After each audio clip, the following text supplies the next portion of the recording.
दोस्तों, video start करने से पहले आपसे गुजारिश है कि हमारे YouTube चैनल इंसान ज़ात को सब्सक्राइब करें। साथ ही वो बेल आइकॉन प्रेस करें, ऐसे में हमारी लेटेस्ट वीडियो की नोटिफिकेशन सबसे पहले आपको पहुंचेगी। शुक्रिया। 21वीं सदी की सबसे बड़ी जंग, जो कि अमेरिका और अफगानिस्तान के बीच में 18 सालों के तवील अरसे से जारी है, जिसमें 2 अरब डॉलर्स तक का नुकसान और हज़ारों लाखों सिविलियंस शहीद हुए, वो अपने इख्तिताम को पहुंच रही है। एक्स-CIA ऑफिशियल और US secretary of state Mike Pompeo की यह अपील है कि अमेरिकी फौजी की आर्जी या पूरी तरह से इनखला से पहले एक सीज फायर की डील तालिबान लीडर्स की तरफ से रखी जाए। पीस कैपिटल दोहा कतर में राउंड टेबल कॉन्फ्रेंस में अमेरिकी रिप्रेजेंटेटिव्स की गैर हाजिरी की वजह से नाकामी के बावजूद तालिबान लीडर्स ने अमेरिकी अफवाज के इनखला के लिए हाल ही में 10 दिनों की सीज फायर की पेशकश भी की।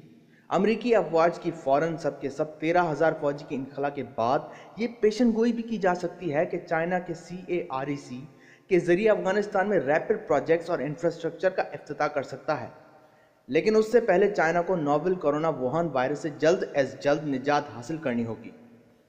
कोरोना वायरस ने चाइना में 1000 से ज्यादा लोगों की जान ले ली। चाइना को ग्लोबली इकोनॉमी में बहुत बड़ा धक्का लगा है।